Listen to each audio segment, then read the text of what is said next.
Welcome to the next episode of the Thursday Nighter. Today we're featuring round three of the May edition of the Thursday Nighter. And joining me today is Sofia Doroshenko, a very strong player who she has appeared on the stream before, I think, for the match of the week, right? Back when we used to do those. Around. It was more post-mortem. Yes. Yeah. Cool. So, well, let's get some announcements made. So, I guess the most important one is the Minneapolis Open, which is happening in around a fortnight from now. And we already have some strong players registered. We're hoping it's going to be well attended, although there is a maximum number of players allowed to play just because of size constraints. And so, if you haven't registered, what are you waiting for? Go ahead and get that done. We have a pretty decent prize fund and already have two IMs registered, including our ratings state champion, Sarug Narayanan. And there's some masters registered as well. So yeah, come on, and even if you're not playing, it'll be great to have you observe, be a spectator. Okay, and I believe, yes, it's actually here on the screen. There's going to be a Castle Bliss Championship as well. So even if you don't play in the main tournament, there's always that for the Speed Demons to enjoy. All right, let's see. We've got a strong field this month. We've had some interesting games. And today we have some decent pairings. We've got on feature board one, Nathan Hoover versus Connor Weatherly. We've got Ryan Sharoma versus Jordan Tim. Daniel Steinke versus. That's a big time difference. Oh yeah, we've come to look at that standard for a Jordan Tim game. In fact, when we get to the game, we'll see whether Ryan put pressure on him to explain why Jordan doesn't have more time than he started with, because he's a very fast player. Yeah. Right, and actually, if you think that's impressive, on board five we've got Robert Donahue versus Jacob Pikus, and he has even more time on his clock. Donahue's familiar. I'm trying to remember that name. Maybe I've played him before. I can't. Is he an older guy? Not old like me. He's I'd say he's probably in his 30s now. Yeah, maybe, I just can't remember. Sometimes I hear a last name and it's like, very familiar, but it's like you can't place it. Yes. No, he plays every now and then. He was pretty active, say, 15 years ago, and then kind of fell off the map, and within the last 5 years or so has been playing more often. And so you might have played him maybe in the Minnesota Open, or did you ever go to the Sioux Falls tournament? Because I think he's played there. Okay. So yeah, he's a very interesting player. There's hardly ever a boring Robert Donahue game. Let's put it that way. Ooh. So, and you'll see when we get there what his games are like. So, and then we have a game that's already done. Saniev. Oh, this is interesting. This is Gundia Pali. I think I've seen this name last year. Sanjeev, because the J shows up as an I on my screen. And of course, we have Eddie Wasserman versus Garth Karana, who I've played before. I played him at the Minnesota Open, I believe, earlier this year. And then we've got Torfi versus Srijan on board 7. So those are games we have featured for the night. We'll start from board 1. And we have Nathan as white, and Nathan tends to start with d4 or e4, depending on his opponent, I think. And we have sort of neo Queen's Indian type position, which is now transposing into a regular Queen's Indian position.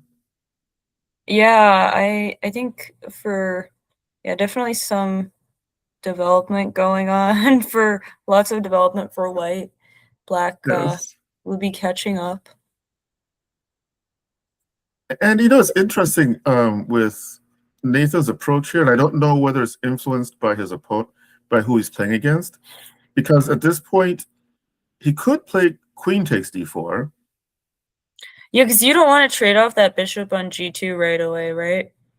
Usually, he could play queen takes d4, but I suspect he's not averse to going as quickly into the endgame as is possible, just because of Connor's well-deserved reputation for wanting active games and complex tactics, etc., etc. So I'm wondering if that's why Nathan played this way, to allow early simplifications. Oh, maybe. Yeah. We'll find out if it works for him. Yeah, I wonder, what do you think of knight b5? Like on the after bishop e7. Okay, well, actually after knight b5, he's just gonna castle. But I was just like looking into that castle, and then knight d6 just to try to wedge the knight in, and then maybe they have to take it. But the thing is that after that there might be queen c7. Okay, bishop f4, but then knight h. After knight h5, bishop e5, and I think that actually causes an issue for you. Yeah, this would be an interesting. Yeah, it's not so good. I was just trying to see if there was any way to hook the knight in and keep it there. Yeah, this would be probably problematic for white. Yes, because then there are all these pieces hanging, and he still has his queen side undeveloped. So yeah. So that's probably why Nathan decided to pursue knight c3, and I'm sure he's keeping a move like knight b5. Yeah, available. Eventually, maybe. Yeah, because he's probably gonna, if he plays d5 right now. Yeah, later. That's probably the idea, to try to, before he can play knight b5. So. Yes. So I mean, and actually, this is a critical moment for Connor, in that if he wants to get d5 in, this would probably be the moment, but it's not a good moment because it's undeveloped. Because he also has to think, is Nathan going to play e4 on the next move and create a kind of Marachi bind type thing? But in these sort of positions, it's probably best to just continue as Connor did and just continue development. Freeing your position before you're developed is probably not a good idea. So I think his casting is good there. And so Nathan plays e4, creating the said bind, and plays the bishop e3, which is interesting. Is he just leaving that? I'm trying to look and see if he's leaving that pawn just because. Is it rook c1? Like, what is he just trying to get some more play here? Is there a tactic? Yeah, I don't know if there's a tactic. I know the general idea is probably to take advantage of the open file. It would be interesting to see if this is all book. Well, he took it. He took on queen takes c4. Oh. Yeah, so he takes the pawn. Rook c1 yeah, rook happens. c1. Queen b4, a3. He's saying take another one. Yeah, I'm not sure about this. This seems... Yeah, he does have the knight that's undeveloped, but I'm trying to see if because is there a way to trap the queen? Because that's what he seems Yes, queen c2. Rook c2 actually. Yeah, sorry, rook c2 is a threat right now. So it would seem like even if this was a book, let's see how much time he spent on this. So after Queen C8, Nathan spent 11 minutes on Bishop E3. So he must have calculated this to know that the queen couldn't take both pawns. Maybe he could take the first pawn and run away, but he couldn't take both pawns. Because after this, I'm stuck wondering. Yeah, I'm kind of surprised because your knight isn't developed. Why are you going around taking things over there? It is an interesting question, right? So back in the days when Fischer was stomping all over the place, playing the poison pawn variation, part of the intrigue was you're playing the Najdorf, which is already putting you slightly behind in development, and then you're going to steal a pawn in the opening. How dare you? I'm going to show you. And the problem being all these general principles fail miserably against concrete calculation. So in this case, Black is probably thinking, I can take that pawn and get away with it, but probably didn't calculate it fully. In general, I think after this, at the very least, maybe you don't take the second pawn. No, yeah, that's very confusing at that point. Just yeah, try to maybe Queen D6 would have been safe right after that. What do you think? Is Queen D6 safe? No, so that still runs into something. So Queen A6 might have been an idea. Just get the queen out of the way, play Knight C6 next, and hope for the best. Queen A6, followed by maybe Rook C8 and Knight C6. So you steal the pawn, you run back, and then you try to get your position in shape. Even after Queen B4, and then A3, then maybe Queen D6. It still seems a bit dangerous, but if you're, I suppose there's also Queen A5 here, maybe with the idea of either here or here. But it's one of those things psychologically when you're in for a penny, in for a pound type thing. It seems as if Connor couldn't keep himself from keeping his queen as active as possible. And that's where the judgment thing becomes very difficult, because sometimes it is the correct approach to keep after you steal material like that, to keep your queen around, because it could also have a hampering effect on the opponent's pieces. But in this case, the queen just ended up... There are just too many pieces around the queen. Yes. Yes, just ended up like a fly in the spider's web, this one.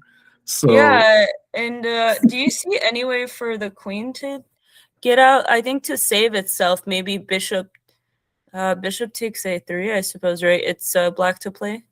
No. Yes, it's Black to play, and so I think let's take a look. No, that's still not actually good. Oh wait, no, good, because here he goes here, and the only way to protect the bishop still is to play here, and now the bishop is gone. Oh no. Yeah, so is there a way for that queen to get out? Let's see. I think. What's another idea? Is it locked in? I think it's locked in. Let's see here. So after Knight B5, Connor spent 7 minutes. So he must have been looking for all kinds of ways to get his queen out and couldn't find a way. No, it doesn't look like there's a way, really. No, because I'm kind of surprised. Connor is like yeah, I don't know. He's a good player, but yeah, I guess he couldn't help himself with the pawn. Yeah. And I suppose so some would say that this is the appropriate punishment for excessive greed. Yeah.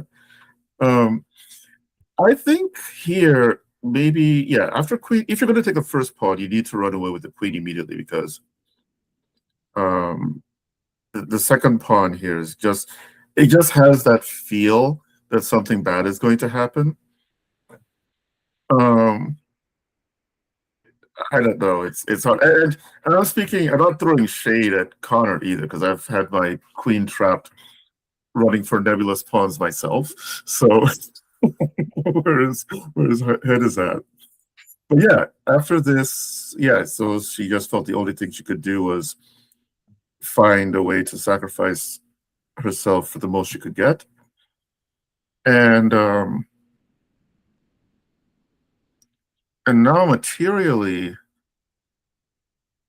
it's actually even, believe it or not.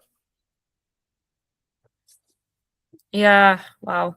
Which side would you prefer? I think I prefer white just because it's easier to get the pieces into play. The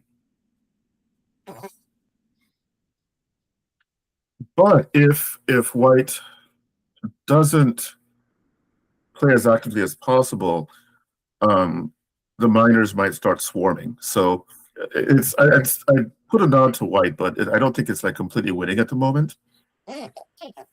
Yeah, I do wonder if the idea also partly right now might be playing queen d2 to look at the pawn. He's probably going to play rook d8 though, but there is like there's a pawn, but just getting yourself on the d file if there's a way, and just maybe a rook or something, and trying to play bishop g5.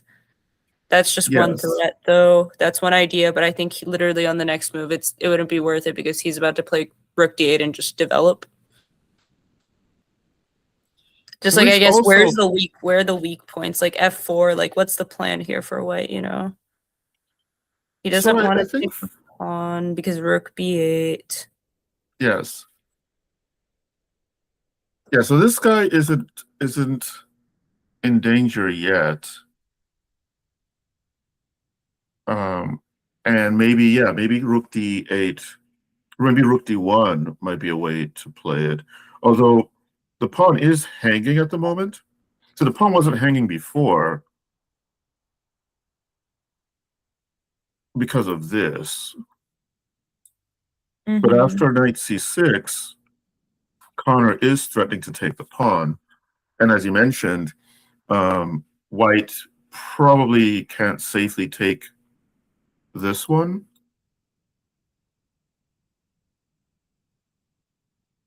because of wait, sorry, bad. Rook b8, yeah. Because of rook b8. They might have like something. They might have like bishop c7, but no, then you just take the knight. Yeah. And if you try for this, then maybe this is happening. And now black is actually, I think, a bit more comfortable. Yeah, they have to take a moment and get their pieces reorganized. Yes. So Nathan decides to play rook here, which is an interesting approach, leaving the a pawn So and he's then not. developing. Sorry, continue. Sorry, no. Rook. I was just like, oh, so he's probably going to play rook c8, but that's not too bad for.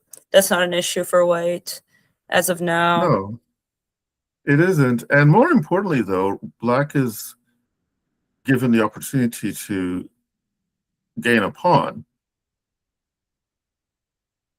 Because, as I said, knight c6 is starting to win that pawn. So it'll be interesting to see what his idea is. Oh, okay. So, in effect, he's exchanging his weak a pawn for black's weak b pawn.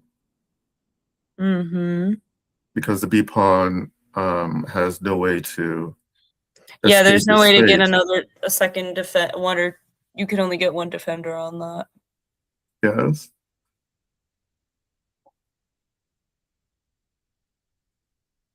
Yeah, okay. It's kind of hard. Because you can't play f3 here. Yeah. I'm What can he actually play?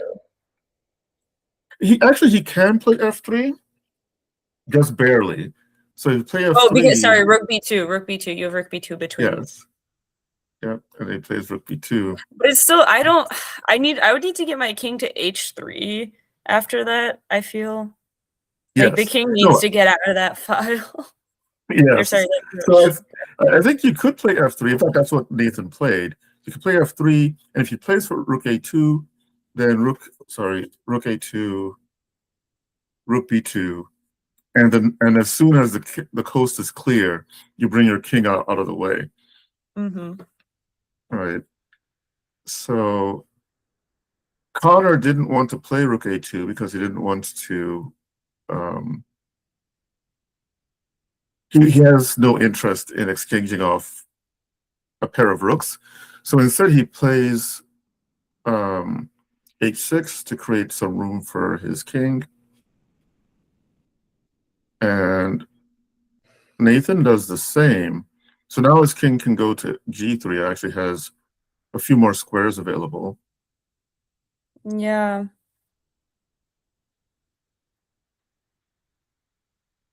Oh yeah, he's trying to trade it. Well, I mean, he can just move. I mean, yeah. Well, it's a check, so that's the Sorry. problem. I meant like, yeah, he has to take is what I meant. Sorry. Yes. Yes.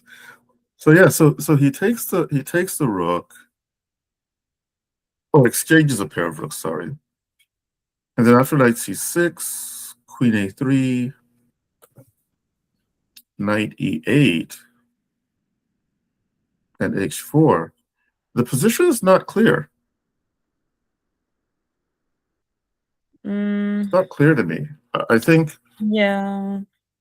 it's still a bit more difficult for black to coordinate the pieces effectively, but something tells me that if he's careful, he may be able to, I don't know, play for d5 in order to create a pass pawn. I feel like D7 is like his salvation right now. The queen doesn't have any spots, and the knights are all holding together. Everything, the D pawn and the knights are kind of holding the position. Like you can't get in anywhere with the queen, and that's like I feel like is his only thing. Like I feel like white maybe if they play queen D3, okay, there's something, but I think it's gonna take a while for them to get a passer. I don't think that they can. Like, I don't know what the plan is for black here. It's just kind of because if one piece moves, like the coordination is kind of lost, and I feel like the queen could just come in. But I'm not. Yeah. What do you think? You said that. Well, I think f6 is a good start for black. If I were playing black, I'd play something like f6, bring my king to f7 to help with what's going to be the new weak pawn, which is e6. And then maybe consider playing something like either rook d5 or rook here, or even rook to c8. But eventually, my plan is to play d5. And after e takes and e takes and e takes, then I have a passed d pawn. Mm-hmm. And so, actually, let's see. Well, I guess the mere fact that black has all the arrows going towards his plan and white isn't doing anything means black is already winning. Okay, I'm just kidding. The fact is that it is possible carefully to prepare for d5. I'm not exactly sure what play white has. Now, if black plays solidly, then black won't create any targets for white. The only other plan would seem to be maybe playing for white, would seem to be maybe playing for g5, or maybe f4 and g5, maybe h6. But then I would say g5 right now seems pretty nice. Because if you can get the queen around and the bishop over there, it might be kind of hard for him. If you just need to break something open, because the rook and the king are kind of like far from each other in terms of who can help what. So like, let's say G5. What is he gonna play? Like H5 maybe to try to force you to take over there. Then you take on F6. Like there are few ideas. I'm not sure what the best move is for black. If G5. So G5 like right now? Yeah. Okay. So maybe we play here. Yeah, and then let's say he doesn't want to open it. Yeah. Go here. And then I think I wonder how to getting the queen over there. Like queen C1, queen H1, queen H5. Like it's just I'm trying. Okay, like let's say what is black gonna play? Maybe a knight. What would their plan be? So maybe we play knight here. Maybe it's time at that point. Maybe it would be fine to take, but then you're running out of pawns. Yeah, this is very, very defensive. Maybe it's not good to take it, but I don't know. Queen H1, let's say. So queen H1. And you need to make some room. Maybe knight G7 ahead of time just to stop that check from being and to block off queen H5. Well, I think let's play our king up first. Oh, sorry, okay, rook king up G3. King G3. And then maybe knight G7. Yeah, maybe knight G7. And then maybe you have a new target, queen H4 and bishop D4, or bishop D4 being the main threat. So he would have to move his rook out of the way. Well, maybe we play here first. Yeah. Chase the queen away. And then if, so say the queen comes here, threatening bishop. Starting bishop H6. Now in this position, maybe. Yeah, I'm just saying. Yeah, I don't know. Yeah, I think it's going to be a tough battle. Maybe queen H8 from there. Like, there's definitely. I feel like white is definitely though like the. I think the bishop idea could win out though. But they're just gonna move it. They're just gonna try to defend. Yeah, it's just gonna be a lot of movement, but I feel like just the fact that the rook is so far away, he's basically defending with two knights. I guess that's really the question. Yeah, it seems as if it would be a challenge for black, and so with that in mind, maybe black should take the opportunity to bring his rook over to the king side, which will take like 2 moves. So king f7. Well, maybe black should even consider g5 themselves at some moment. Oh, we've got a move actually. He played bishop f4. I don't know how much I like that. Because I think it's just like seems like he's trying to either provoke something, like provoke e5, or just see what black's gonna do. Yeah. He's like, what are you gonna do? What's your? He's putting the question to him. Yeah, it seems like he's putting the question to him. Maybe he's trying to force Connor to decide: are you going to leave your rook to defend the bank rank, or are you going to move your rook away, but then maybe leave your structure a bit vulnerable? Because the d7, as you mentioned before, the d7 pawn is definitely an important anchor for black's position at the moment. And if the queen can find a way to attack d7 where black can't defend it, then things fall apart for black. Yeah. So we should probably, we've been on this game actually for a very long time. We should probably move on to something else. It's just, it was so interesting. Yes. Let's go to the next board and see what's happening between Ryan and Jordan. So, okay, we have a Sicilian 4 knights / classical variation. Oh, okay. An Theory? interesting approach. Yes. Do you know this position? Yeah. All right, so you should lead because I'm foreign to this position. So Oh, it's just that if they play e5, then you have to know like, oh, it's just at one point I played this opening for a little bit. I decided because I specifically didn't want to play it anymore because it went into this and I was like, I don't really like my knight there because sometimes c4 kind of happens.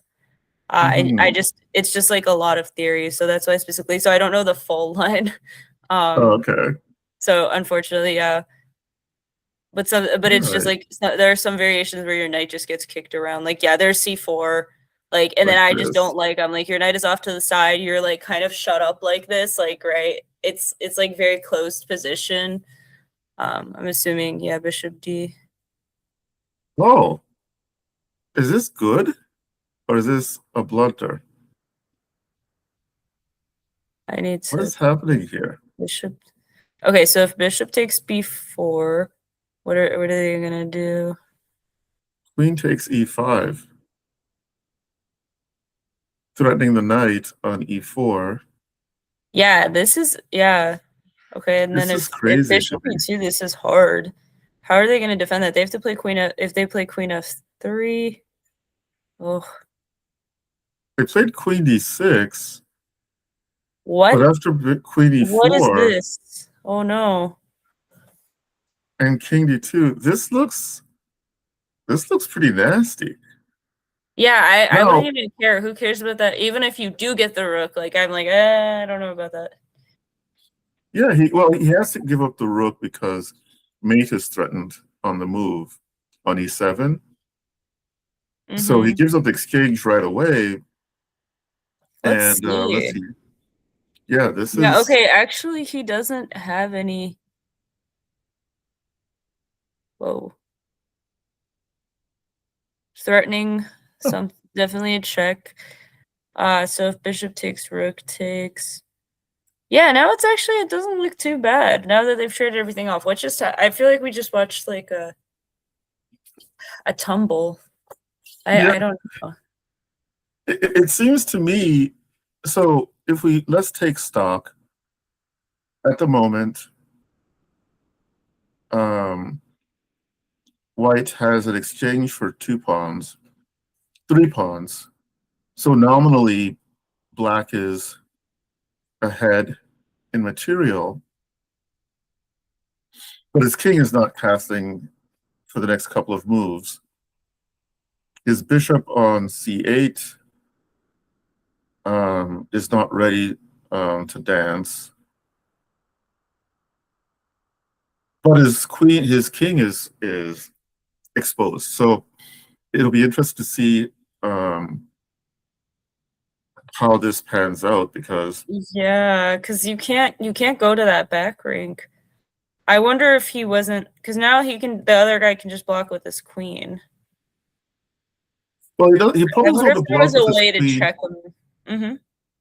He probably doesn't want to block with his queen in this position because if the queens disappear, I think that takes away a lot of the positivity in white's position.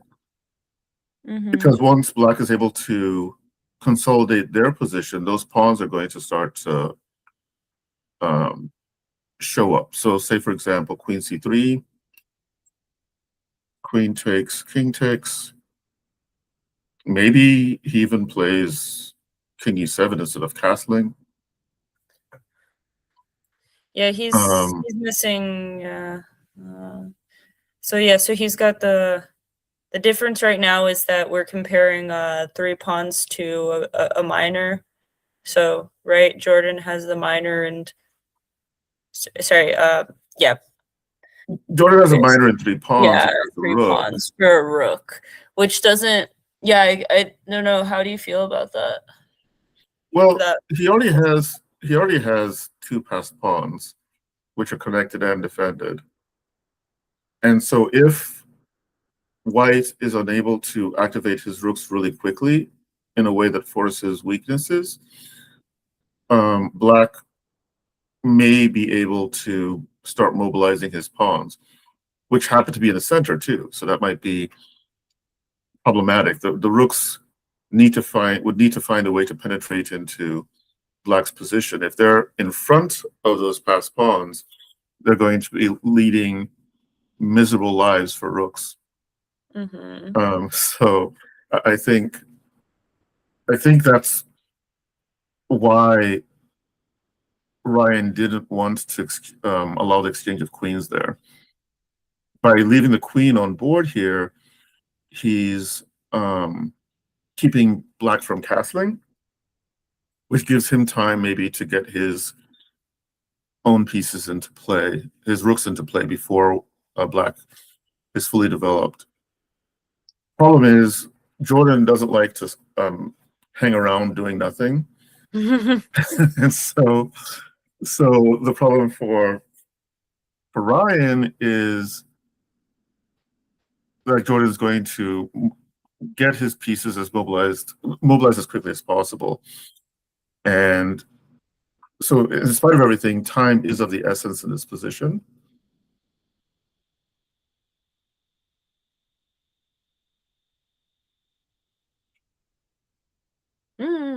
Oh my gosh, that's a lot of pawns. That's a lot of pawns. Yes. It's a lot of pawns, but one pawn might be going, except for that it's not going, because Jordan is pretty tricky, right?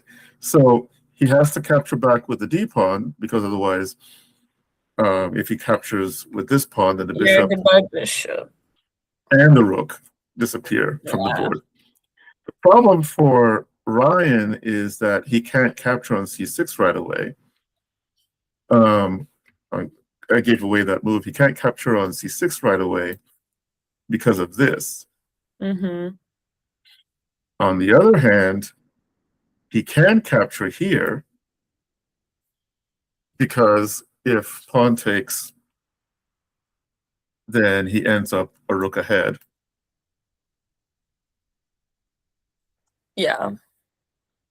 So by avoiding the queen exchange and allowing Jordan to try and get active, White has been able to regain at least one pawn.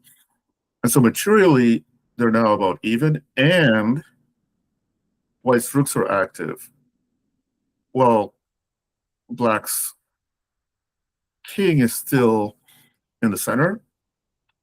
And so now I think White has every chance, maybe better chances, but we'll see. We'll see how Jordan handles the next couple of moves. Ryan is just taking advantage. Sorry. You were saying? No, yeah, this is so interesting. Yeah, he's like, oh, rook c8 is still a problem if you take, yes. I guess. So what is he gonna? He can't take this. He has to castle right now. So it's an interesting thing. I wonder what happens after bishop d7. Let's take a look at that for a minute. Bishop d7.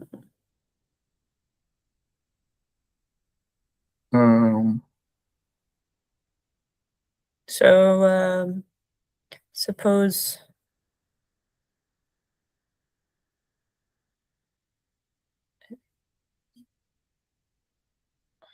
Yeah, that is a problem.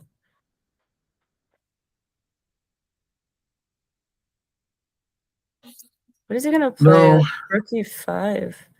It doesn't help. It does not help. It might. I mean, at the worst, maybe White is able to get a draw if he wants a draw, because he could still play on. Because what happens is White always has this possibility, and then after capturing, then captures the B pawn, and then he already has his A and B pawns passed and ready to go. Maybe. But rook e5 forces And then the just keep decision on pinning. Jordan. Mm-hmm. Yes. And then go here, and then if here. Now, this is where it becomes kind of tight. If that happens, oh, I guess he has to go back anyway. Yeah, I also didn't. I also forgot that the rook was looking down that way. Yes. Oh. Yes, I missed that too initially. So yeah, so then, and if he goes here, now this is just much better for white, sorry. White is basically winning now. Because because his rook and king are stuck in Kuala Lumpur or something, while the A and B pawns will now go to promote. So for example, if he now takes here and here, it's going to take at least 2 moves to get this rook out. The king is cut off by this guy. So say he plays something like here, then he capture, and these guys are going to be taking the expressway, like I-35 all the way down. So yeah, it's so I think that it seems as if Bishop D7, sorry. If Bishop D7 were to happen, then I think that would probably lead to a draw, which Jordan doesn't like draws if you could avoid them. He plays King E7 instead, and it's still not clear, this position. Now it's looking a bit clearer.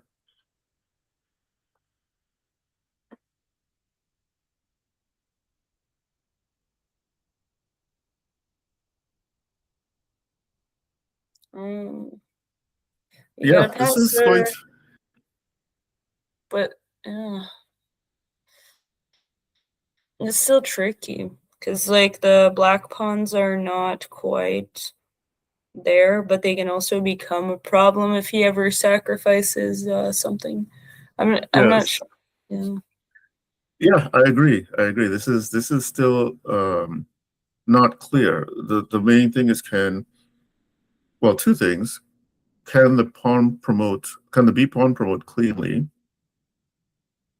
Without even allowing. I think King B7 to try to defend it, and also because he has to get out of the way without being checked. Yes. I don't know. No, but he can't go to even King C8. Like I'm trying to think, how does he get out of being checked?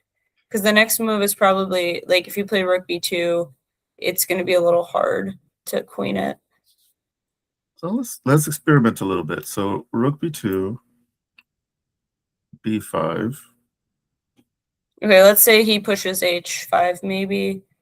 I don't know. We'll give this. I would think that maybe King E5 might be possible. But let's go with H5. And so, King E5, yeah. So say he goes here. All right, you check him.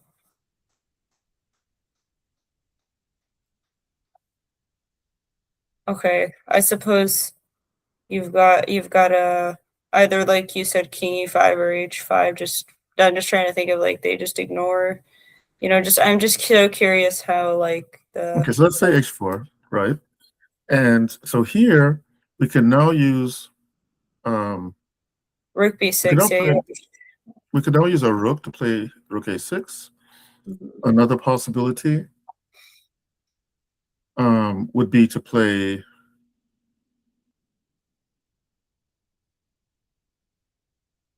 maybe, but Rook A6 seems the clearest. And then the king can hide on A7 and then push the pawns forward. So that's one way of doing it. B6 immediately might be a bit trickier for white. Say if here happens, then here,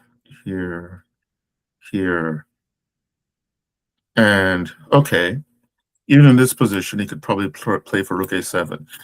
In both cases, you need to use your rook somehow to create a shield. But even after all of that, and this is where it becomes tricky. So if black calculates well, they might be able to, if they can make sure that they can sacrifice their rook for the pawn, then maybe his pawns might be able to get through, while white's king is stuck on the queen side. But yeah, that's kind of rough contours of how white might try to promote the pawn, and we might actually see that because oh yeah, there we go. Played. Yes, so we now have this idea, and Ryan plays more efficiently than I did. He immediately brings his king to b8, but the question is, can white defend against black's pawns while he's pushing his pawn forward? Oh, I don't know about that king move right there, but oh well. Because I was thinking the idea is to try to get behind the rook and play rook b2. So like, but then he, because now he can't. No, but now when he moves the rook down, actually now there's space for king c7. Yes, so you either way, there's no point now. Sorry. There's no point now in rook b2. Yes. Yeah, that's the idea of rook c1. You're both defending against the promotion, and you're allowing your king, to come to the c file. I guess bishop d5 maybe. I don't know. Yeah, I think bishop d5 would have made some sense. Oh, this is actually pretty clever. King hides. I wonder what would have happened if maybe king f4 is too slow.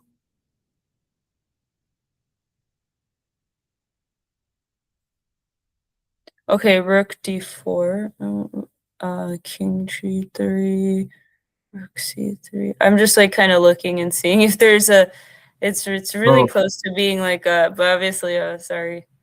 Yeah, the rook. Yeah. The other rook is defending. Yeah, this would be a bit difficult because one of the rooks needs to babysit h1, right? Otherwise the pawn promotes. So let's see. Now, it should be mentioned that at this moment, Ryan is already getting a bit lower on time, right? Like 9 minutes left, but he has increment.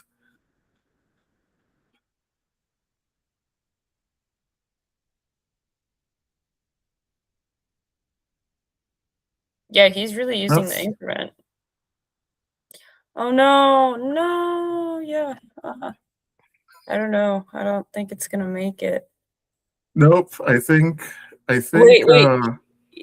Yeah, it's not. I think Ryan calculated this very well, and he's down to 32 seconds, by the way, at this move. But he knows the sequence, and he's going to capture one of those pawns, followed by the other pawn, if that was going to work. Unfortunately, Jordan has calculated even better. So after all those adventures, it seems as if he's making Jordan is winning. No, yeah, this is scary. Because if you had some checks on the G file, huh? Unfortunately, yeah, I don't see. There's no way to stop it. No, there's no way to stop it. And so this is actually, let's go back, because the sequence of moves here. This was actually, we're talking over it and not focusing on the flow of the game as much. But this was a nice sequence that they went through. So Jordan has calculated that his pawns are advanced enough that he can afford to give up his rook, and that the tactics work so that as long as you can get white's king to b7, Ryan is lost. At least that's what it seems like. And so after here, he brings the king to b7, which is very important because now I wonder here if we're here in this position, I wonder here if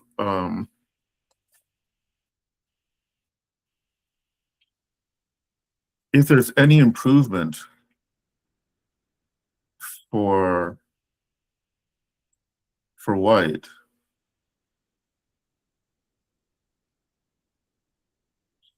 Because he checks, I guess it doesn't really make any difference. As long as Jordan is able to play a bishop d7 after g2,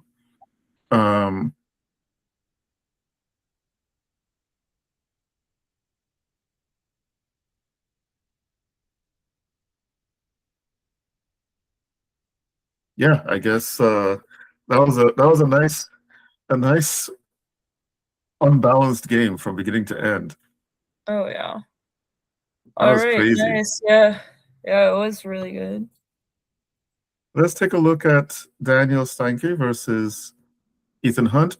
Both very solid players. 4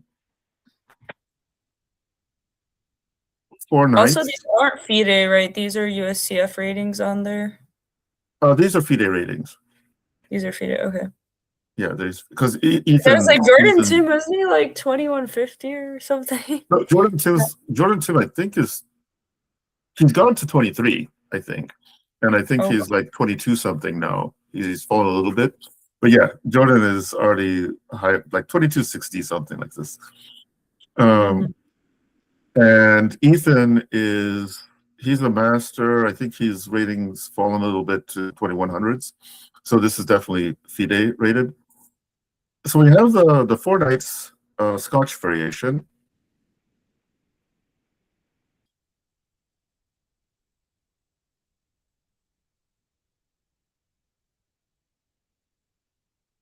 And this particular line,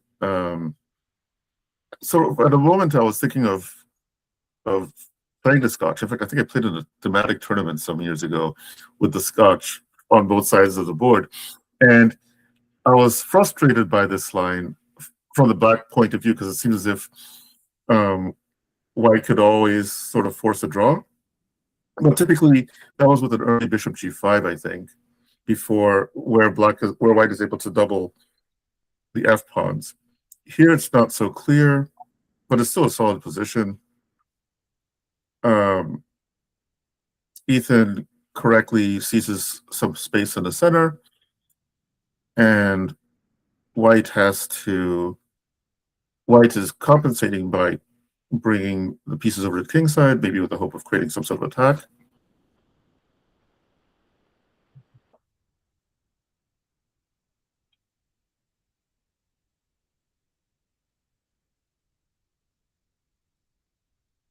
Trade? Oh, okay. Everyone's trading. Okay. Everyone's trading. It seems like they were both happy to have an early evening. That's how they got the draw. Okay, I see. Yes. Trade. Draw? Not even before or anything. Yeah, I don't know. The king just has to go to e7. The king goes to e7, and it's yeah. I guess when they're like, let's have a night. Yeah.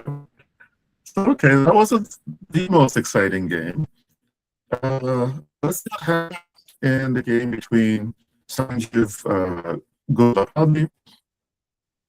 I need to learn how to pronounce that. Gundlapalli. Okay, that's double check. So in this, we have the queen swap variation of the Philidor.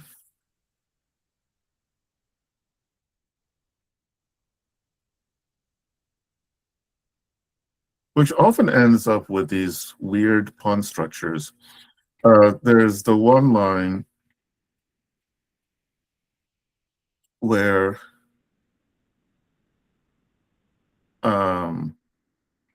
here, there, and then white plays bishop here, and then black plays bishop here, and it turns out that these double pawns are can be weaknesses, but they could also be pretty useful.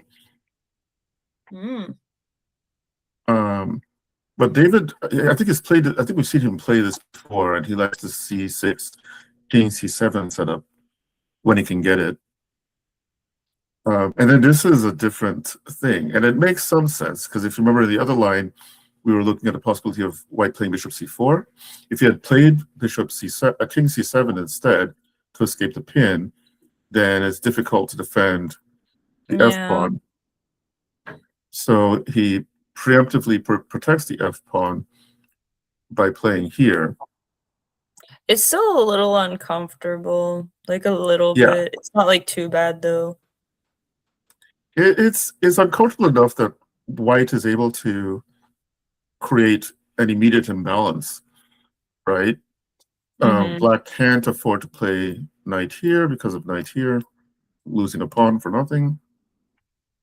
So he has to capture back with the pawn, and now he has slightly funky pawn structure on the king side. But okay, the queens are off the board, and maybe the king on e8 isn't going to be subjected to an attack yet, so black may not be punished for it. Yeah, I think if he just gets he has a moment right now to get his pieces out. I wonder if even bishop h. Actually, no, you want to keep the bishop there, maybe just bishop e7. I'm trying to think, where do you even put like the other rook on h8? Where does the other rook go? But you need also the place for king e7 would be nice in the future. It's like, where are all your pieces going? Like, what's the ideal spot in this position? Yeah, it's tough. I think yeah, if we try and figure out maybe bishop coming to c5 and then king e7. Before bishop b6. And then the bishop b6 runs back. And then your knight, where does your knight go? And then the other bishop is blocked. Yeah, that's a problem. So that's not a good setup. So bishop, we'll nix bishop c5. I guess that's why he played b5. He wants that space so then he can just play like knight b6 later. Because now he doesn't have to defend the pawn, which is nice. Yes. So b5 makes sense from that point of view. And it also prevents bishop c4, because we also have to wonder what active square is white's bishop going to go to. But white seems okay. That's an interesting decision. I don't know why did white drop back? Like, I don't see it. Are they that unhappy? Because I feel like, okay, it's like maybe they want to go knight d2 and then knight b3. Yeah, but I don't know. Yeah, I don't get that one. c4, I guess, is the idea. Oh, maybe. c4 might be the idea. But I don't think it's that. I don't know if it's worth dropping your knight back for that. Maybe. No, especially since if the knight were on b1, it would probably prefer to go to c3 anyway. So to go from c3 back to b1 seems, maybe, I don't know, maybe there's... But I would still develop. I would play bishop e2 at least first before you start really hassling them like that. I agree. Bishop e2 seems more to the point. Bishop d3 is also possible, but then maybe they don't want to deal with knight c5. I guess, yeah, maybe having the bishop pair is scary. Because, when you think about it from that point of view in like black and white. Yes. It's I still don't know that I'd choose knight b1. It seems as if it's, especially if they're going to follow up with bishop d3. Because now, if you're going to move the knight, my preference would probably, and it seems kind of weird, but I'd play either before or after playing bishop d3, I'd be looking at this and focusing on that square. on f5. Because that's probably that would be a nice most outpost. Or stable. just knight h4 straight away. That's not a bad idea if he has to move it. I guess if he moves this knight, though, that causes... yeah, they can be hard. Because if he just moves his knight, then you don't have that spot anymore. But it does force him to not get out of there. Yeah, I think, I don't know. There's also like some... yeah, sorry. Yeah, continue. Oh, no, I was just like, there may be potential in the future for like some sacrifices too on the b5 square. Not now, but maybe one day once the bishop comes. If this guy wanders away somewhere, maybe to b7, then maybe knight b5, bishop b5, with the knight being pinned, and yeah, that's also there. We can find reasons not to put the knight on b1, but can't find too many reasons to put the bishop on b1. But let's see how things go, because maybe his idea will become obvious later. So black is advancing on both sides of the board, and oh, that makes things harder. Where does the other knight go now? Because before it could have gone on b3. Yes, and it's all stuck. of a sudden, White's position is kind of nasty. So what's the knight going to do? And before he has time to worry about that, the knight now has to go back to b1 again. So that can't be making the knight happy. And b4 is an interesting idea to keep the knight from being happy on c3. Maybe he plays bishop c5 first, or maybe even c5 first. Prevent d4 from being played. But he decides to develop the bishop to the side, controlling c1, preventing rook c1. Okay, now I'm confused. What's going on here?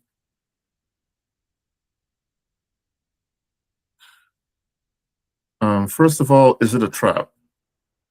Can black take the pawn on d3?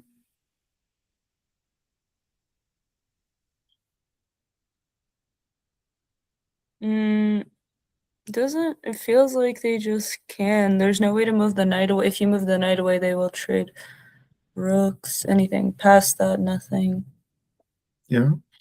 So it seems as if the pawn on d3, Sanjeev might have just blundered it, but David decides that he has more important... Wait, do you want to turn on the engine for a second just to see if we missed anything? Earlier? With the pawn. Do you want to just turn on the engine for a second, see if we missed the pawn? Because he doesn't do it right away. No, I think the pawn is takeable. Okay, you think it's just a blunder? Okay. Yeah, it's just a blunder. I think David wanted to induce another weakness before bunching on the pawn. So he's giving Sanjeev another chance to make another mistake. So if, for example, with bishop f4, he's basically forcing the king backwards, because if he tries g3, then pawn takes, and then this guy goes. So yeah, and he takes the pawn the very next move. So it seems as if he was just giving Sanjeev more to think about.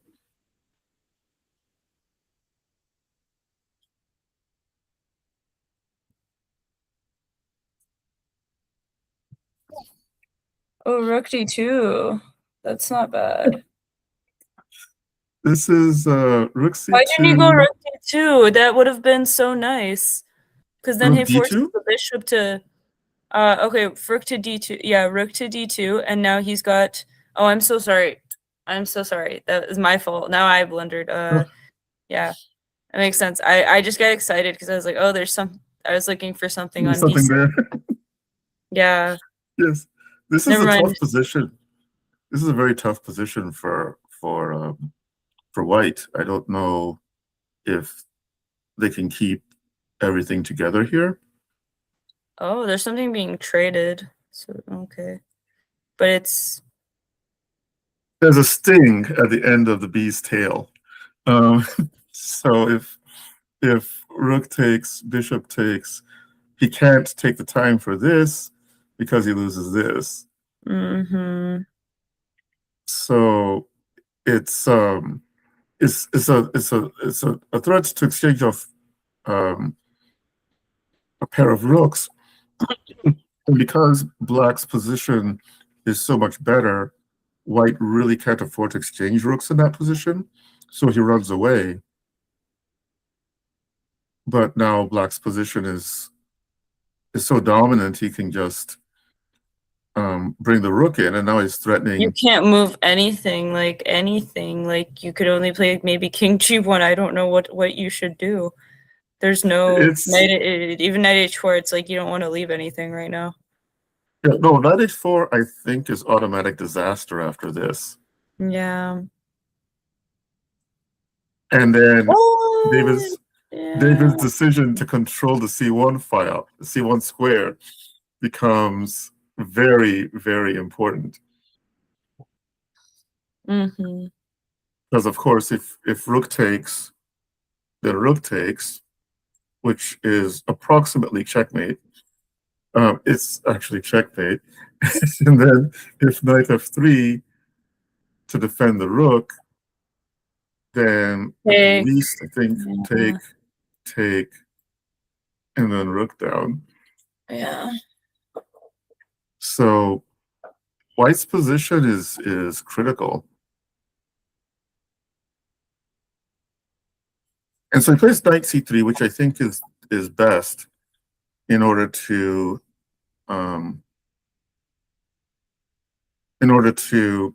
control his d1 square.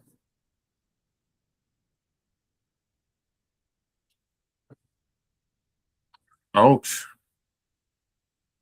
It's not technically a checkmate, but the rook has been checkmated. I don't see it's trapped. I don't see how it escapes. Maybe rook d2. No, that was a really nice example on just like pressure. Because I think the issue started with him making that d3 pawn and then the knight not having anywhere to go from the d2. Yes. Yes. Once the weakness on d3 was created, David exploited the weakness and the d file itself in very nice fashion. And I think Sanjeev was having great difficulty finding a plan. And knight b1, knight b1, knight c3, knight d2 seems to allow black to just develop his initiative.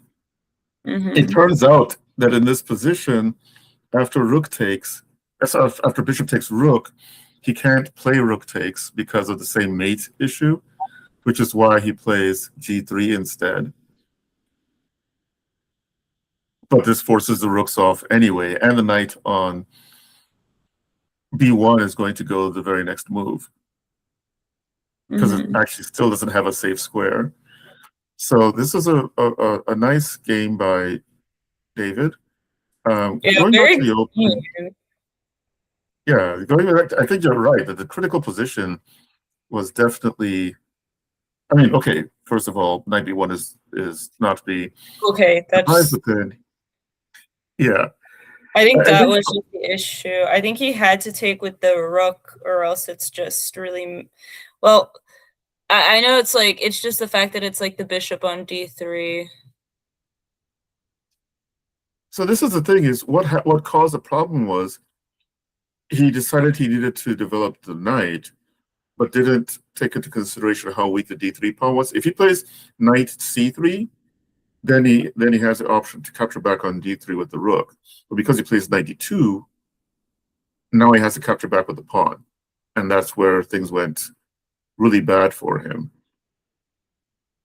Because not only does he have the weak pawn, but as you noted, his knight doesn't even have b3 to go to because of this dude. Yeah.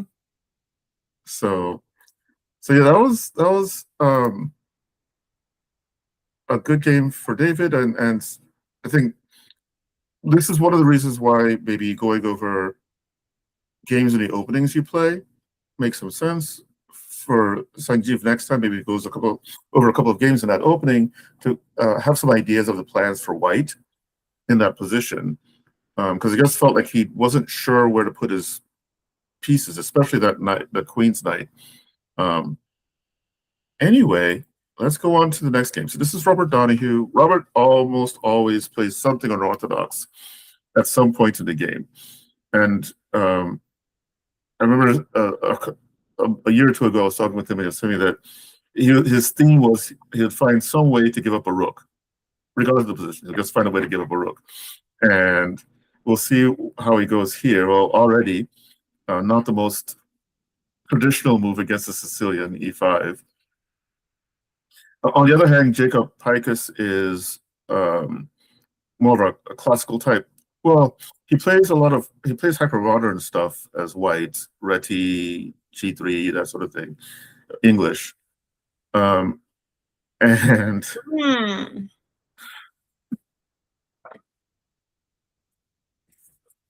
we're usually placing bets on when Robert is going to come up with something crazy. I don't know if this is an improvement on the normal wing gambit, but we'll find out. So the normal wing gambit, of course, would be e4, c5, and then b4 immediately. But this version doesn't seem great. Because Black is still able to keep their pressure in the center. One of the advantages of b4 immediately and then here is that Black loses influence over the d4 square. But in the version played in the game, especially after this sequence, Black still has influence over d4, and if they're able to get their bishop to g7,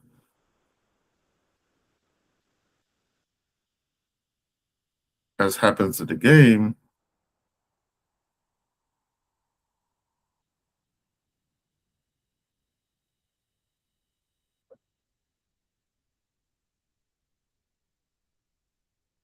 I'm confused.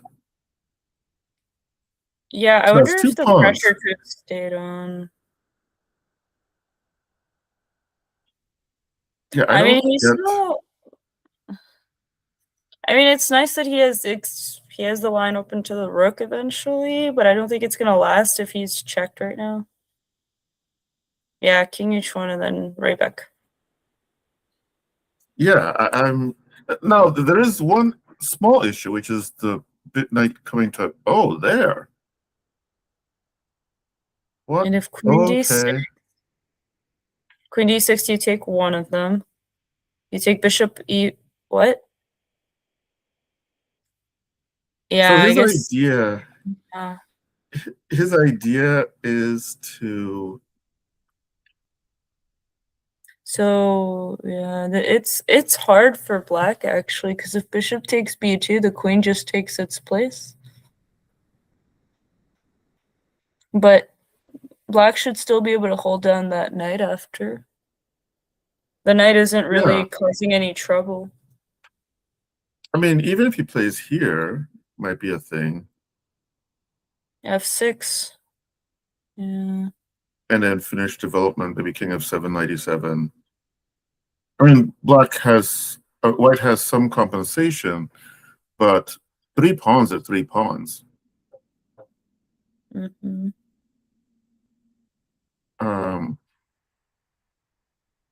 This makes it a little bit more difficult,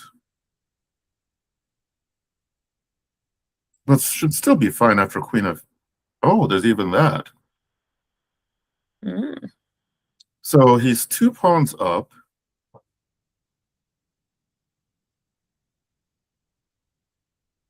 And he's bullying the bishop.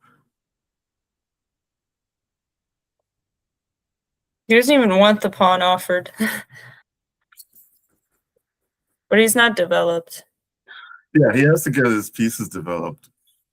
And has to decide what he's going to do about his king. Maybe at some point he can consider castling, which he does here.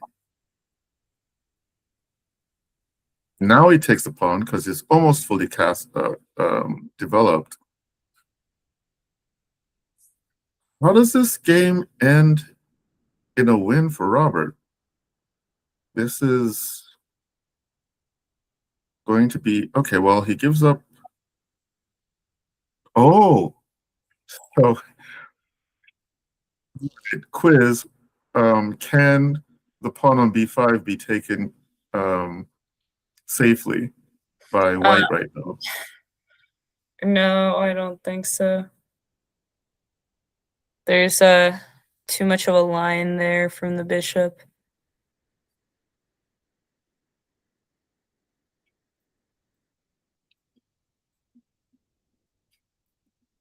Oh wait, take yeah. And now he's not only 3 pawns up, he's also an exchange up. So yeah, it seems like that's not what he played, so he lost it a different way. Yeah. So that happens. Check. Bishop d5. I'm still at a loss here. It'll be a surprise. Oh. He's just stolen the queen in broad daylight? Queen takes f2. Yeah, the queen has those squares. Ew. I know, yeah. I'm like, how did he win? How did Black win? Whoa. No, White won. White won the game by this trick. So with the queen down here. Sorry. Yeah. Yes. I don't know why. I was under the impression for some reason that yeah, Black somehow won with this, but it seems like Yeah, in this position after here, I think he needed. I don't even know. Is it too late already? You're saying because if you try to play queen e4, then bishop f3. Yeah, or bishop c2.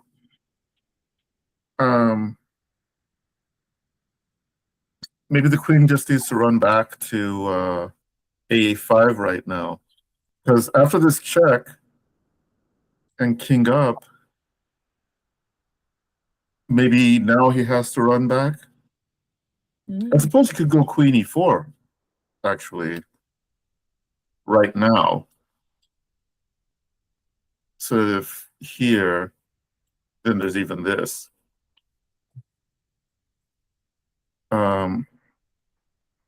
But by playing bishop d5, I guess he wants to defend his pawn. That's why he played bishop d5. He wants to avoid rook takes b5. There are, I think, at least 2 better ways to do that.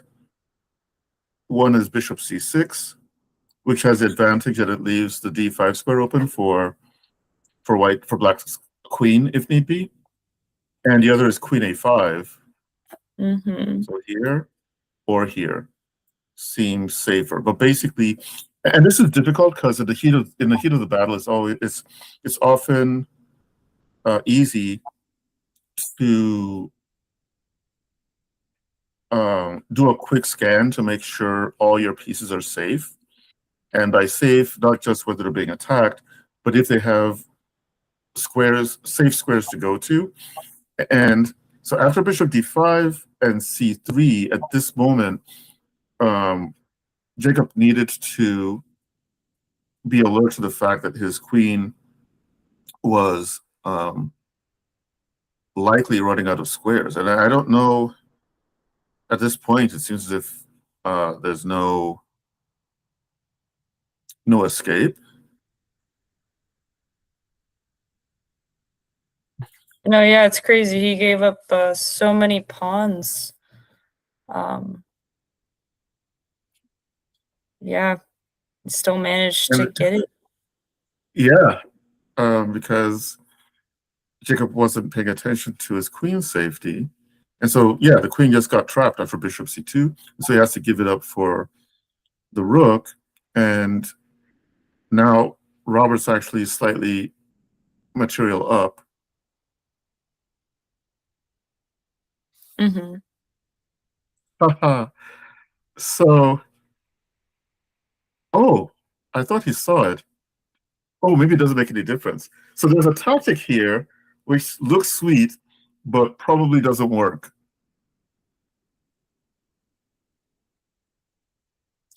Okay,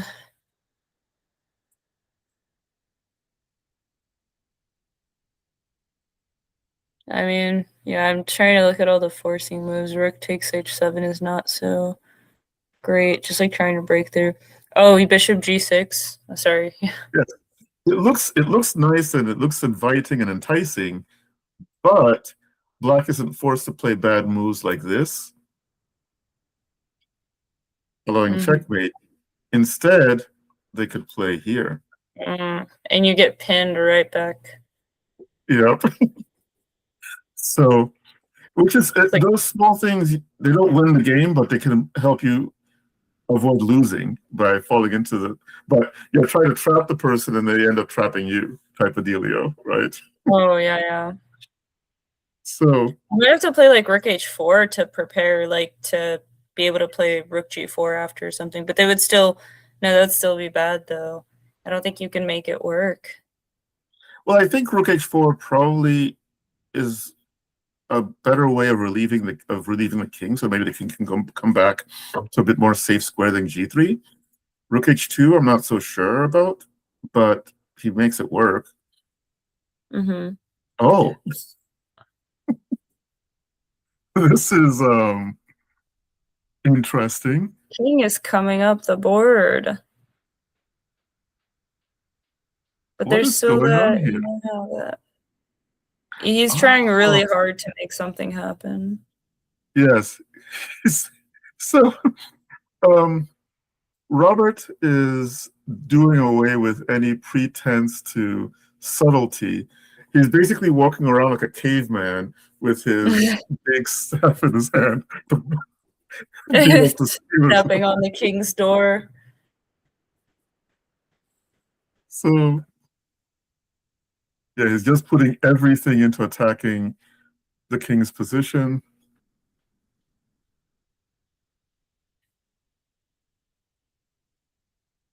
Bang.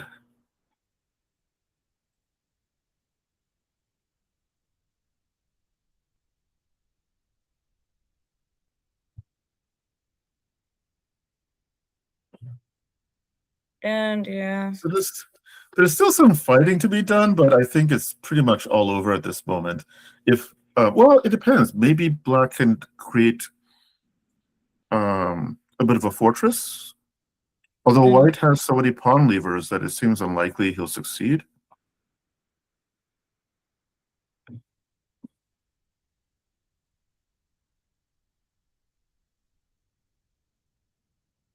Okay. I'm going to take a quick water break. I'll be right back. Okay. All right. I'll go through here. So here we have the queen trying to fight against the rook and bishop. And as I mentioned earlier, it's often useful if the queen has easy targets, which it doesn't at this moment. Maybe the a6 pawn might be a target, and also white will consider if they can push forward with g5 or f5 to loosen black's position a bit. On the other side of the board, black should try not to allow the position to get open unless they can profit from it. And so it'll be an interesting dance. Now a5 looks active, but seems a bit suspicious to me, just loosening the position with the rook on the other side of the board. If you're going to be pushing the pawns on that side of the board, then you want to make sure your pieces are fully coordinated. Now, maybe Jacob's plan is to play a4, lock down the queen side so there are no pawn breaks on that side. We'll see how things go.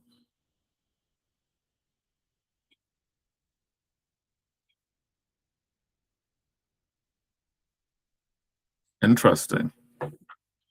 Actually, this might be working out for. I don't know about that now.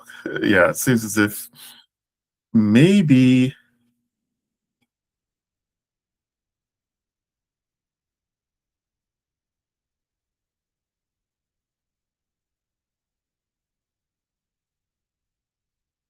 So Robert is trying to weave a mating net, and of course, Jacob isn't having anything of it. And Jacob, with his interesting play on the queen side, has created 3 connected passed pawns on that side. Actually, 4 if you count the d pawn. So it's still a fascinating battle here. Can the queen and king smoke out the black king to its demise? That's the story of the game. And it seems like the answer is yes, he can.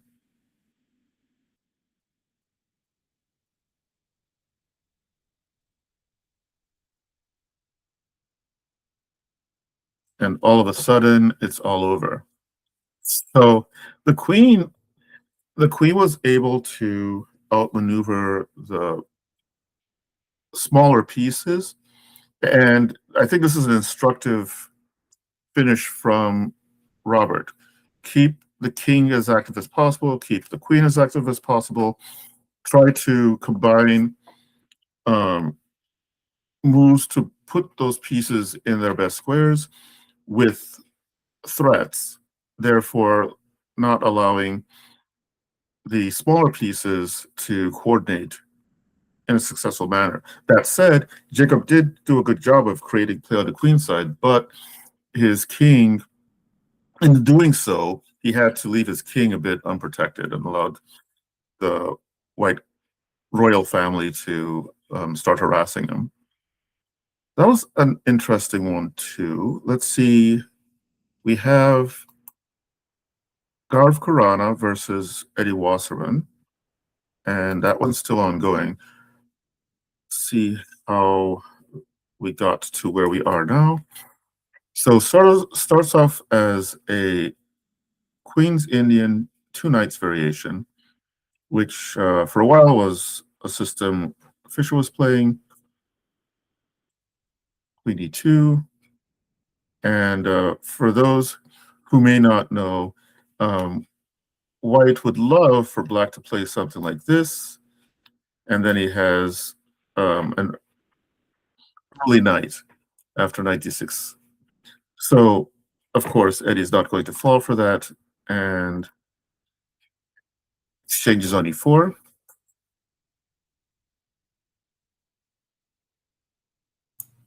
Okay, back. All right. So yeah, we moved on to Garv Karana versus Eddie Wasserman, which started off as a Karo Khan. And Eddie's pretty well versed in his opening, so I'm assuming this is mostly book. Although it seems like maybe dangerous book at the moment.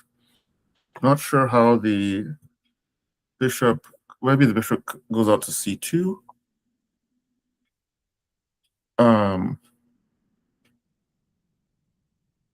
Because h5 is looking dangerous.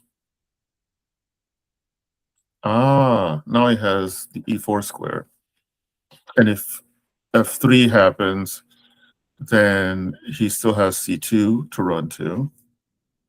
So yeah, things can get kind of crazy with him. Yeah. Did you want to go back to the beginning, or are you caught up? Would it be okay to look through the opening like super quick? Like yes, just go through it and I can just see what it came from. Yes. So it started off as a Karo Khan, 2 knights variation. And I had mentioned that if Black tried something like this to recapture on f6, then they'd have Oh a no. shock. So Eddie is not going to fall for that one. Okay, nice. Yeah. Okay, yeah, I can see that. So this is how he got to this position, and this is where I was wondering: is this all book? Because that bishop on g6 looks like it's in bad shape at the moment. Liability. Yeah. Yeah, very very poor mobility. But I suppose c2 is the idea, and at the moment seems He's safe. just about to hold him back. But I still don't, yeah, I'm not a big fan of Black's position right now because I don't see where's their counterplay. Because I feel like everyone's coming at you, but you can probably keep it shut if you just don't react. Like if h6, g6, right, and so on. Yeah, I'm not a fan of queen f5. I don't. So here, I thought he was going to play. Excuse me. I thought he was going for something like this, and then here and here and here, and maybe even here. But then it occurred to me that c4, yeah, too. Just to c4 even. Yep. to Just try to get those the, two center pawns would be nice. Yeah. You have a Just moment block out. to defend it before they play f6. Yes. Like let's say d takes c and then d takes c, like bishop I don't know, bishop a6. Bishop a4? Yeah, or bishop a4. Yeah, I think it doesn't make too big of a difference. And then you have to watch out for f6 though. Yeah, this is actually. Oh wait, never mind. No, because the bishop. That's why you would want to. Sorry, if bishop a6 go. Let's say they want to keep an eye on that pawn and then play f6. Yeah. So now maybe we play. It's hard. Maybe black. Maybe this works out okay for black because white is overextended. Maybe if let's say the f6 move. I was actually looking at whether knight g6 is any good. Just because you can swing over to king h2 and try to get checkmate on h7. So like let's say you ignore it. Let's say you play bishop there. Let's say f6, knight g6, pawn takes, and then I'm trying to think immediately. Yeah, you have to try to do something about that. So like, yeah, because I don't even see. I'm like the only way you could try to take with queen e8 right away, but that's not the best thing ever. So if queen h2 now, like, what are they gonna do? That was just a minor idea I was thinking about. Yeah. Obviously, it's not all gonna happen, but I was just like, oh, if f6, there might be some tricks. It's an interesting idea because so okay, bishop d6 prevents queen h2, but you can go g2, h3, and white is daring black to find a way to evacuate the king, and I don't see what the easiest way is to do that in this position. Mm-hmm. Oh, it's getting wild. He's only got 32 seconds at the end of that. I'd be interested to see what's going on. Yeah, let's go back to the main game. So let's see here. So they got here.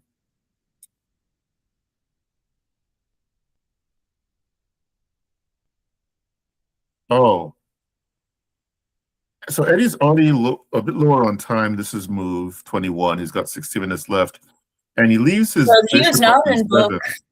He was not in book then. No, he must have not been in book. No.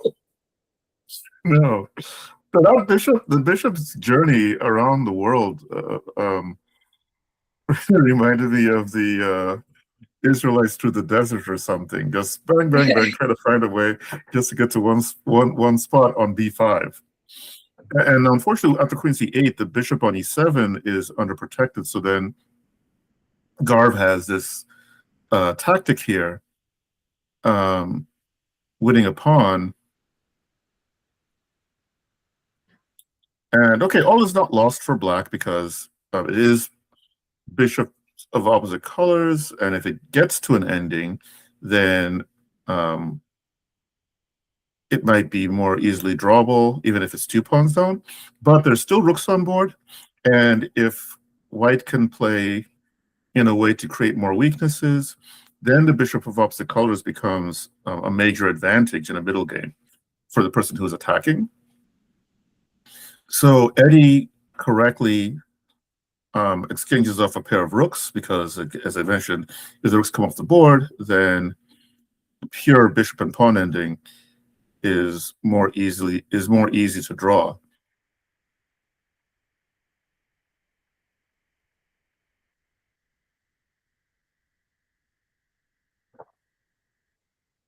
So this is an interesting plan by Garv. He's trying to create weaknesses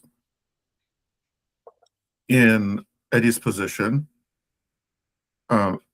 weakening black's control of the dark squares, and hoping he can find some way to enter into the position. Garv, for his part, isn't having it. Sorry, Eddie isn't trying to make things easy, but again, this is a common theme in Eddie's games. He's always so low on time. If you notice, he's down below a minute at this point. And this is not a trivial position to be playing with so little time. Now I wonder here, so he plays bishop d6, and then king e8 happens, and plays king e3. It might have been a bit tricky to play bishop here and wait to see what black plays. And so, well, it seems it would be hard for him to play a move that doesn't involve 8, 7, 6. Okay, he got his increment. But yeah, he plays bishop d6, which is also interesting. And now he's bringing his king in to the game. And now the difficulty is it's hard to enter. Wow, he's blockaded. Yes. But I think I'm just eyeballing it. This maneuver.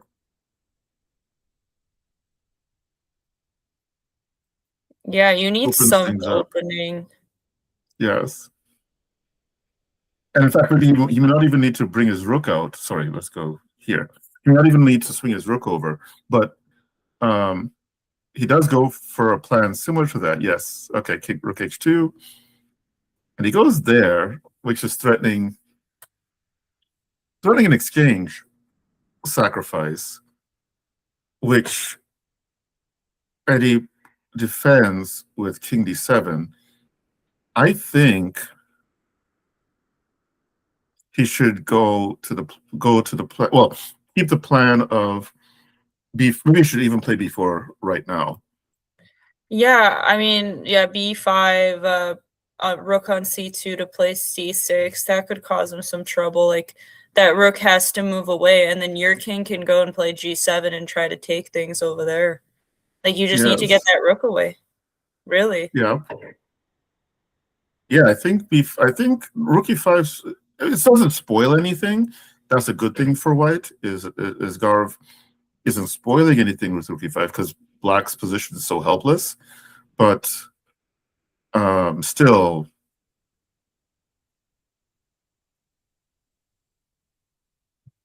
yes. And there's an argument, he'll have to calculate it, but there was an argument for rook takes e6 when the king was still on f6 here. To maybe play f4, and then if the rook goes away, then, or even if the rook just stays there, rook e6. Let's actually look at that just for funsies. Immediately go for this guy. And I don't know that black can defend against that. Yeah, I don't really see too much either. So let's see. It might be possible. So if he goes here, Actually, that is defending against it, right? Because if you go Oh, yeah. here, then he goes here. Check you. Yeah, so that is defending against it. But again, it's not necessary. You can always go back with the b4, b5 idea, or play as he's playing here. And now he's back on track. So this is He's the position. Really surviving on that increment. Oh, Eddie's an expert in increment management. He plays almost every game. He's in time trouble, so I guess he's learned how to soak up the pressure. He's not faultless when playing on the increment, but he's used to it, and so. Oh, he made the decision himself to do it. If you take, he might actually take back, I wonder, with the king, and then that. But then c6. This changes the position entirely. Yeah, this is.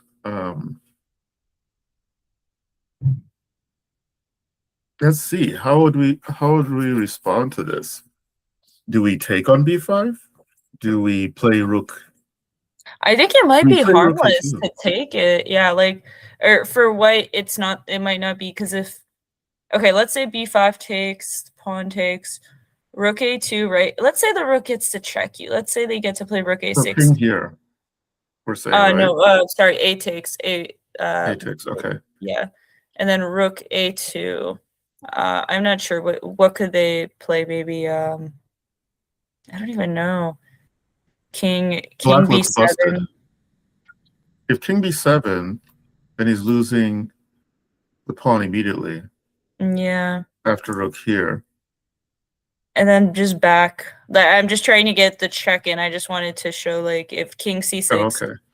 I just need on the board to be able to play like rook a6. Oh, okay. I was saying, like, oh, the point is to try to see what happens if the check occurs. So if right now king b7, yeah, goodbye pawn. So it's like they don't have any moves. I guess you have to, yeah.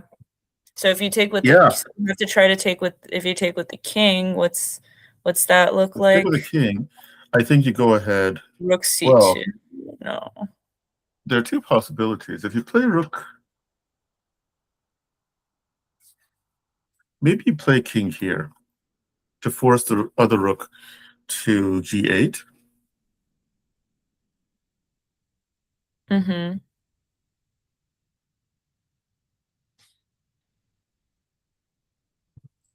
It's tough, though.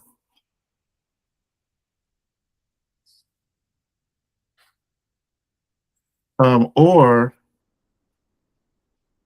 because I was thinking about playing rook here, but I was concerned about whether after this he's able to make progress here. But I think this pawn might be too strong. And I don't think that black deserves this much counterplay. So I think the way Garv played it might be best, which is he decided to bring his rook to a2 and not allow the king to b5. Now he gets to exchange on his own terms, if he's going to exchange. But I think what if a4 takes, rook takes a4, king b5? Okay, you still get the pawn.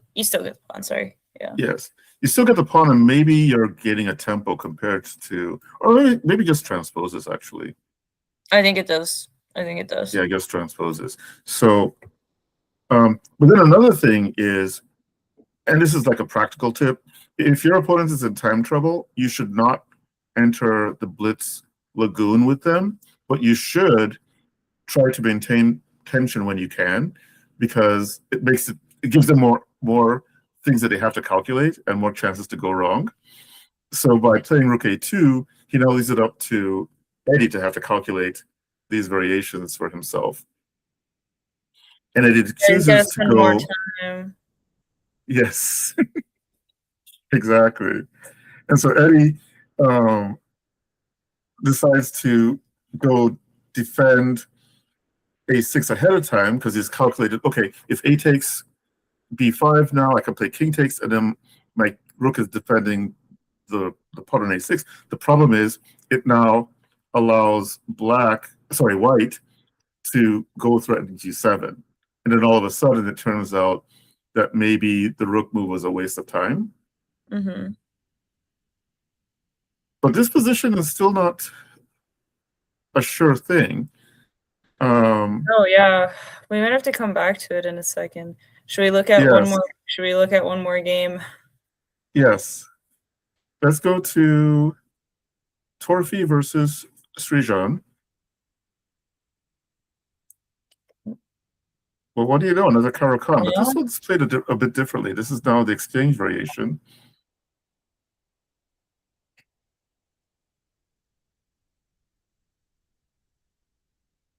And I'm not sure. I don't know enough about the Caro-Kann, but it seems as if there's been a lot.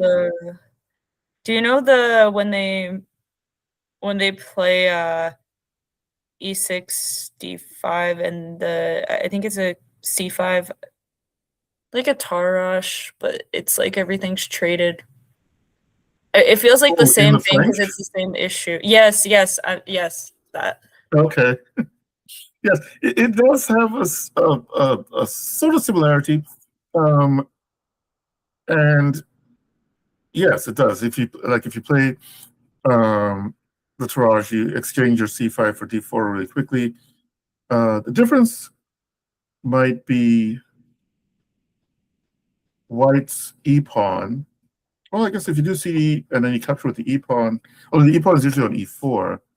But yeah, the contours are similar, and I guess to one important thing is that post-up square on e5, and the fact that black, who is normally a little bit behind in these positions in development, is even further behind because of his queen's frenetic journey all over the board, and then going back to d8 after everything.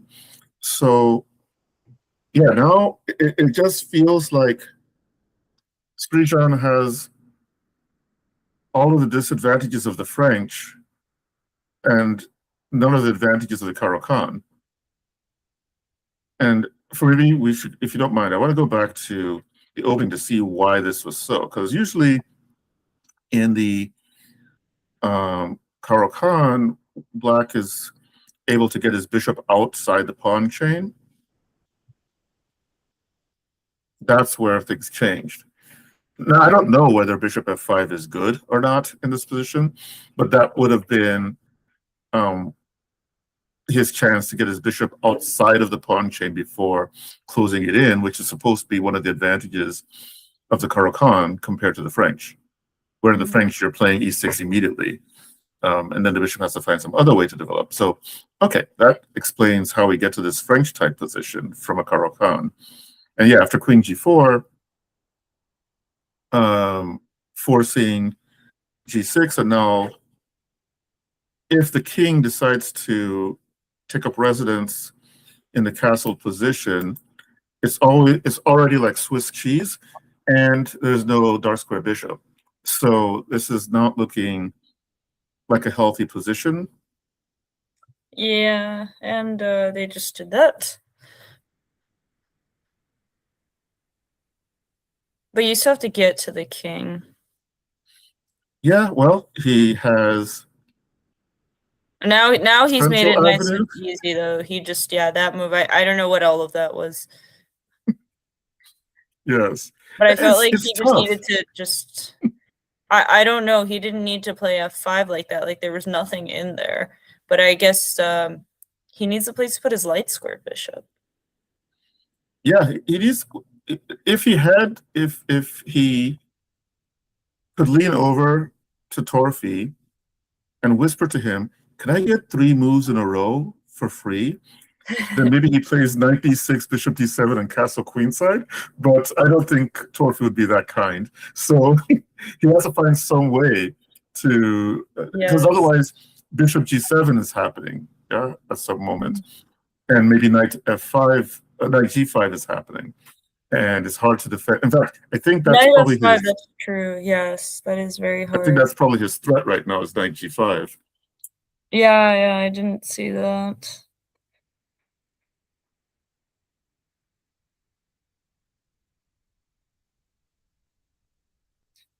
Okay, yeah, that is pretty smooth. Oh, okay. And unfortunately, the king has to move. I mean, not that he was safe anyway, but queen f7 would allow bishop g6. Mm-hmm. So he has to move. And now after bishop e5, forcing knight takes e5 basically.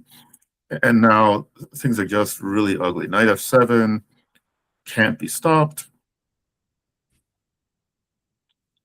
because he Doesn't can even need do all those that. pieces. And Torfi is relentless. Queen f6 is the next threat. And unfortunately, Srijan couldn't do anything about it. And now he resigns one move to checkmate because the next move would be here, and queen takes. So that was a very energetic exploitation of, basically the most important thing was space advantage and development advantage on White's part. And he, I think, masterfully took advantage of those imbalances.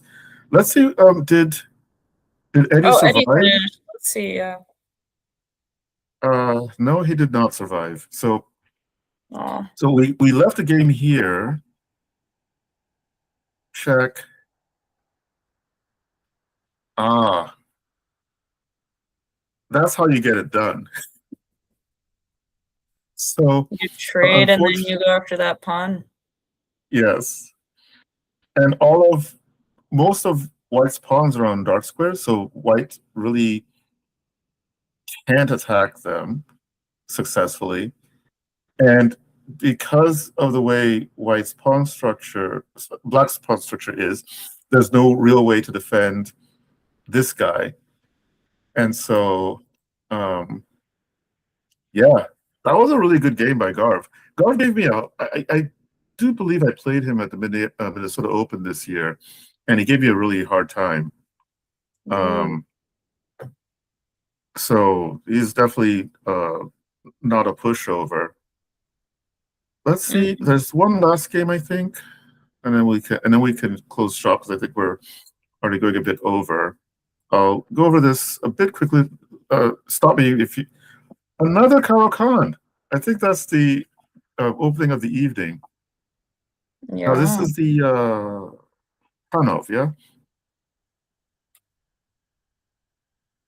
Panov Botvinnik. So I guess I should stop just briefly here. So basically, White, after exchanges, in this position has an IQP, which gives him some attacking chances. Black will try to blockade it, prevent it from advancing. And that's the most important ideas of the position. And we'll see how they handle it. Now, A3, White's idea is to give the bishop on c4 an escape square in case it's harassed, but also prevent Black's knight from making the maneuver knight b4, knight d5 to control the blockading square. And so both players go about their business, developing. And here, Kevin is offering exchange of minor pieces. In general, in these IQP positions, the person who's defending the IQP, who's defending against the IQP, would like to exchange of minor pieces, because then if the position reduces down to just the major pieces, one of the most embarrassing things for a major piece to do is to be stuck babysitting an isolated pawn. So that would now leave the person with the IQP in a bit more passive position. for that reason. And so Kevin continues his campaign of trying to exchange minor pieces while keeping his pieces relatively well positioned. Okay, so now we're almost at that point where White's goal in these IQB positions is to get an active position, maybe get attacking chances against the king, using the minor pieces and maybe the major pieces. Now he has no active play at the moment, and he's stuck defending his pawn. So it's going to be an unpleasant chore for the next several moves. And already the pawn disappears from the board. And the reason this works is because of the weakness of the back rank. And if rook takes, then rook check, and checkmate in the next moves. So now we've reached a new phase in the game where black is a pawn up in a double rook ending, which is not a force to win. White still has a lot of work to do. But white does have, sorry, black has a lot of work to do, but black does have good chances. I think if somewhere along the way John had taken time to create Luft for his king, he might have been able to play the active rook d7, but again, because of his weak back rank, he has to instead spend a tempo bringing his king closer to the center, which allows Kevin to defend the squares along the d file, and now his rook is free to roam.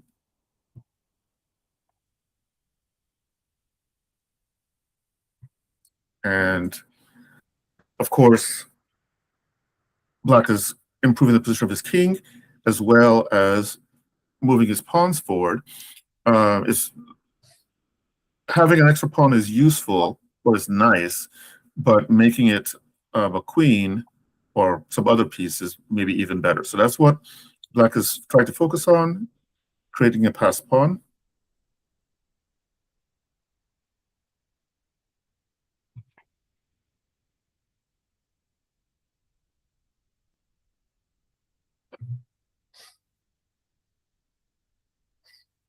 And this is very, very well played, I think. So he's forcing White's king back, advancing his king into the game. And he's now created a potential new weakness here to go with the asset over here, which tries to spread the defense.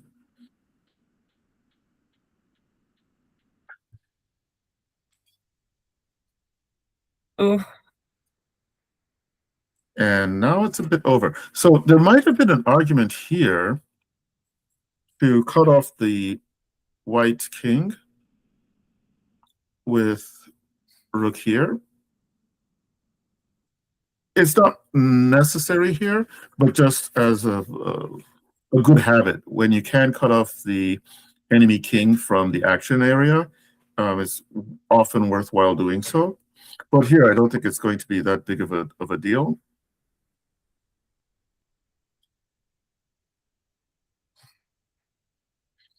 And John resigned because the next move would be king c1, and then b2 to b1 equals queen. So, okay, I think we covered the games that were there at the beginning of the evening. Yeah, I think that, yeah, if you want to keep going, yeah, you can feel free. I just think I have to wake up really early tomorrow, so I may have to go because I'm kind of just like starting to Yes, So leave a little bit. Oh, it was great. It was great. It was great doing the evening with you. Hopefully, you could do this again in the future. And Yeah, yes, it was so I much think, fun. So many yeah, interesting yeah, things. yeah. This is, and you know, one of the best things is as commentators, we get to look smart because we don't have to deal with them. No, We yeah, don't have it's to like, deal oh with the my gosh, cost. why did he do this? Oh no. Yeah, and then it's like in the game, they're actually like thinking really hard. You know. So, I think yeah, I think we'll disconnect here and say good evening, good night to everybody.